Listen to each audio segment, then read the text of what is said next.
Hello दोस्तों, जय जगन्नाथ। आई सकाल सकाल ମୁଁ ପୁରା ବାହାରିକିନା ଏଠି ଯାଇଥିଲି।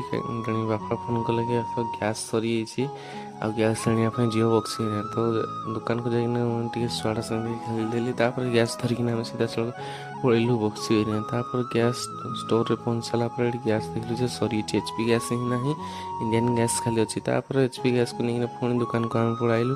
ତାପରେ ଇଣ୍ଡିଆନ୍ ଗ୍ୟାସ୍ କରିକିନା ଦେଖନ୍ତୁ ଆଉଥରେ ପୁଣି ଗଲୁ। ତାପରେ ଗ୍ୟାସ୍ ମିଳିଗଲା। ତା ଗ୍ୟାସ୍କୁ ବୁକିଂ କରିକି ସିଧାସଳଖ ଆମେ ପଳେଇ ଆସିଲୁ। ତାପରେ ଦୋକାନରେ ଦେଇକିନା ଆମେ ଖାଇବା ଧରିକିନା ଆମେ ପଳାଇଲୁ। ତେଣୁ ବ୍ରସ୍ ଫ୍ରସ୍ କରିକିନା ଆମେ ଦେଖିବା ଖାଉଛୁ। ଖାଇ ଖୁଆ ଦେଇ ସାରିଲା ପରେ କିଛି ସମୟ ପରେ ଆମେ ଦେଖିଲୁ ଯେ ଗାଡ଼ିଟା ଆମର ପୁରା ହେଇଯାଇଛି କାଦୁଅ। ତ ଗାଡ଼ିକି ଆମେ ଧରିକିନା ସିଧାସଳଖ ପଳେଇଲୁ ଆମର ବନ୍ଧକୁ। ବନ୍ଧରେ ଆମର ପୁରା ଛଲକା ଅଛି। ଛଲକା ଏରିଆ ଦେଖିପାରୁଥିବେ ଛଲକା। ତ ସେ ଛଲକା ଦେଖିବା ଧୂଆଁ ଧୋଇ ଆରମ୍ଭ ହୋଇଗଲା। ତାପରେ ଧୂଆଁ ଧୋଇ ସାରିଲା ପରେ ବାଦଲ ଧରିକି ଗାଡ଼ିକି ସବୁ ପଳେଇଲା। ତାପରେ କିଛି ସମୟ ପରେ ଆମେ ସିଧାସଳଖ ପଳେଇଲୁ